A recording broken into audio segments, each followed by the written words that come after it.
So I was sent out to cover the building of a berm at 4th Street and Elbow Drive. And so it was the Safeway parking lot we set up, non-stop, truck after truck after truck, and they were building this berm, precautionary. Got there about 4:30, and at that time it was a warning, yeah, there's a chance we might have to evacuate parts of the downtown. By 5:30, when we signed off the 5:30 show, some communities were already now door to door being told, get out. And by 7 o'clock that night, it was the downtown, get out of town. And so I thought, wow, this is really going to be big. The next morning, when I finally saw what had happened to that area, it was like Mother Nature went, yeah, really, berm, forget it. All that effort, the truck after truck after truck, meant nothing, and then the downtown was just flooded. Global said, run nonstop, forget about commercials, just send a chopper out, gas it up when it needs gas, and keep it out there. So I think we began to realize, and once you saw, when you saw the Saddle Dome and all of the downtown underwater, then you knew, okay, this is a massive story. And then when the chopper went to High River, unbelievable. Then Jamie was doing her iPhone reports from Canmore. It was like, this is the story of the day, and we need to be on it, and let's give people what they need to know, show people what's going on. In a weird, horrible way, the community came together to help each other as something I'd never seen before, and I grew up here. That was a silver lining, but man, what a mess.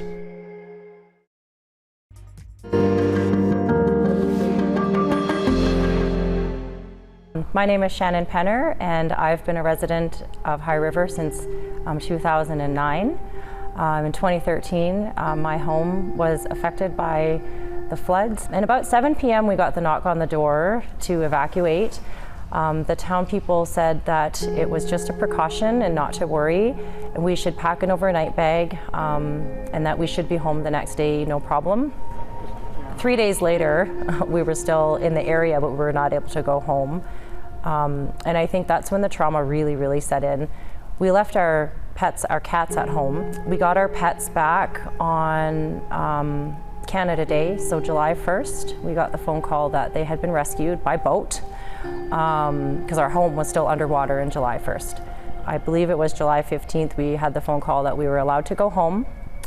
It was very overwhelming. It was just my husband and I. We didn't know what to do. We didn't really know where to start. When it gets a little damp in High River, or it starts to rain around this time of year, there's a certain smell that comes out, and I can't really describe it, and it just takes me back to 2013. And it just reminds me of the first day of walking into the house and seeing the destruction, and just having all those smells and visualizing the different colors of mold that I didn't know existed. That's just what it reminds me of, and it's like instant. As soon as I can smell it, that just reminds me of it, and then it feels like it was yesterday.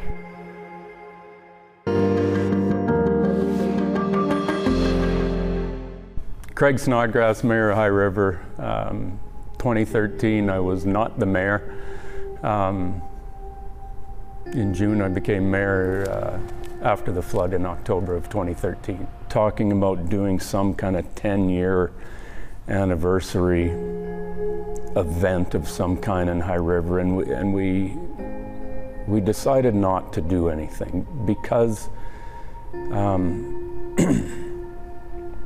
three lives were lost directly on the Highwood River, 2 in High River and 1 a few kilometers upstream on the Highwood. But you got to remember that that's what happened, and yeah, we're very proud of how we came out of it and the rebuild and all this. That's 9-10 years of work that we're very proud of. But when we go back to try to celebrate that day or do any kind of event, that there's a lot of people that still have PTSD over it. Military aircraft, going over, scanning the situation, and multiple helicopters, jet boats,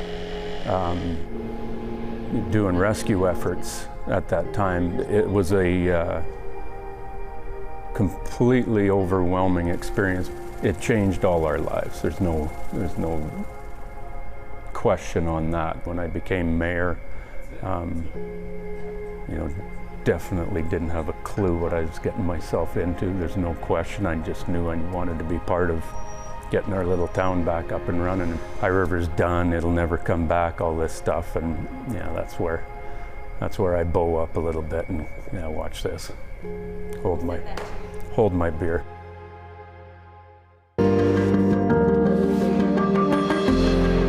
My name is Neil Zeller.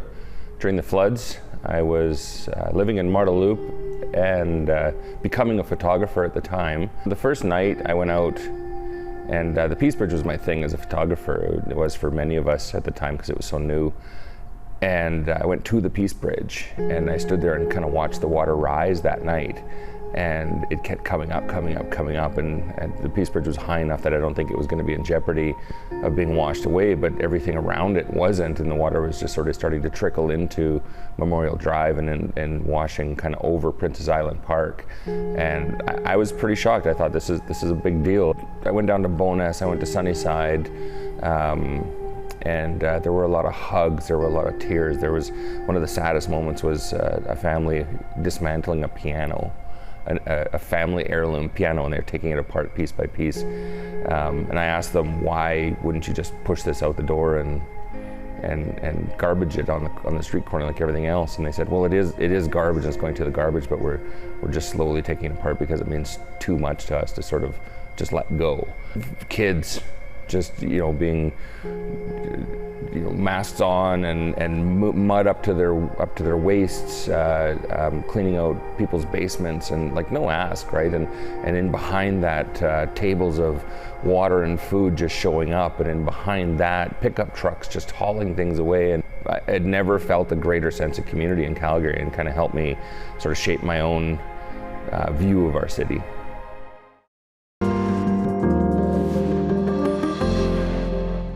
Hi, I'm Naheed Nenshi, and I was the mayor of Calgary during the flood of 2013. I stood on the banks of the Bow River on the north bank of the river by the Peace Bridge, and it was dark. And I could just make out the level of the water, but I could hear it.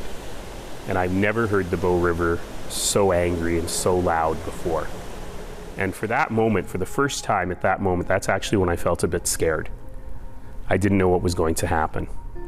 But then immediately after, we crossed the river, and I saw public servants helping citizens evacuate a seniors building in Chinatown with such care and dignity and love for those citizens that I went, we're gonna be okay. And from then on, so many stories of heroism. The water workers who risked their lives to protect the quality of the water downstream.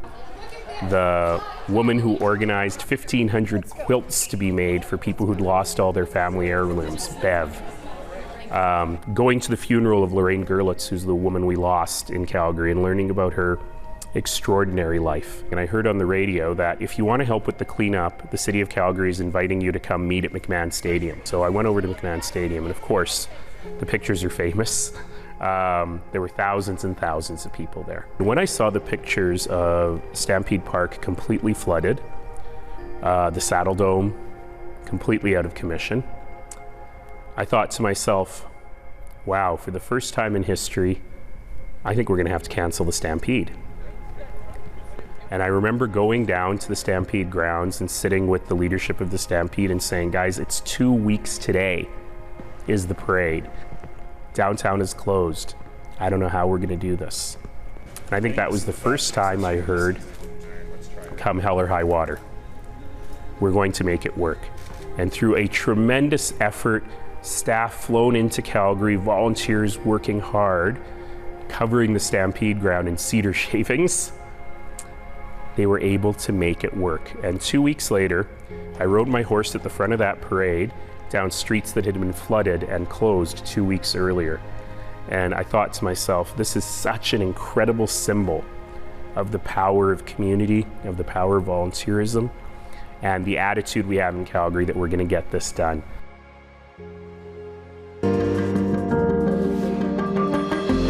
I'm Pauline Higgins, and in 2013 I was the helicopter traffic reporter on the morning show. I remember waking up to my phone ringing. It was probably before 5 a.m.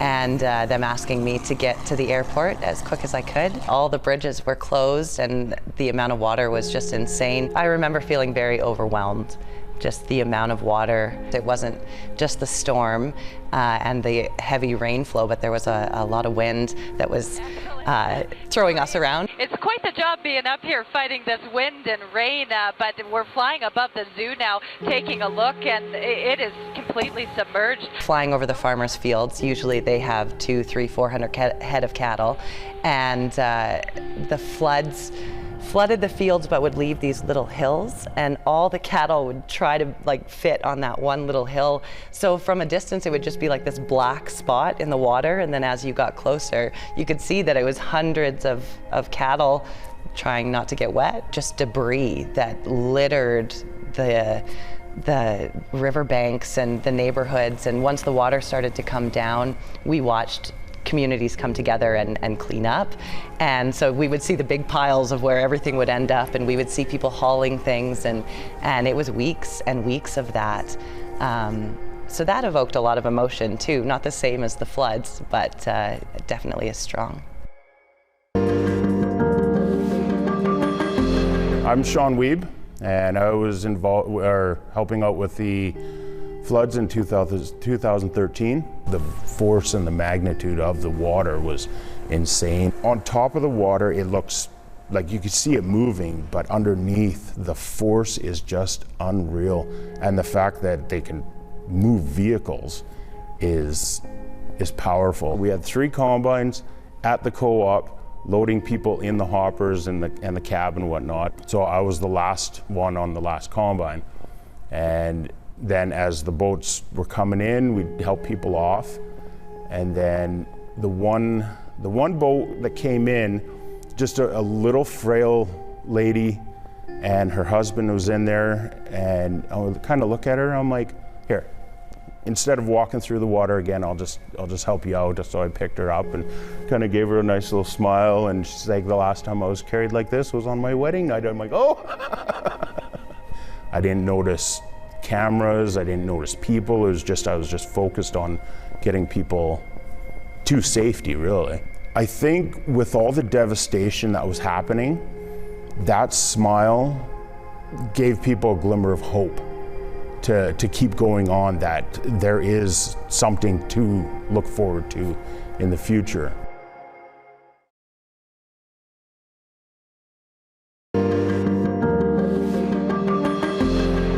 Hi, I'm Tom Sampson. In the 2013 floods, I was actually the executive officer for the Calgary Fire Department, but I was pulled back into the Calgary Emergency Management Agency as the acting director or director of emergency management for the flood. I attached the flood to Niagara Falls, and you think of the incredible amount of water. I think it's 2,200 cubic meters per second. It's hard to believe. Going over the Niagara Falls, and that came through Calgary.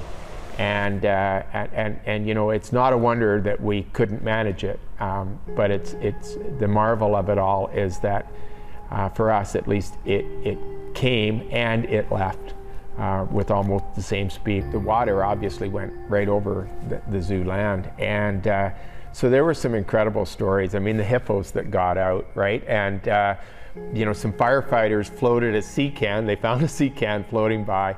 They actually pushed the sea can with one of the boats and pushed it up against the doors of the enclosure for the hippos. You've got tragic loss, but at the same time, you've got this absolutely incredible response. And I remember there was a sign painted, and somebody, sort of a 4x8 piece of plywood, somebody said, you know, we lost some stuff, but we gained a community. And I think that's the thing that kind of resonates out of all of that for me in terms of what happened.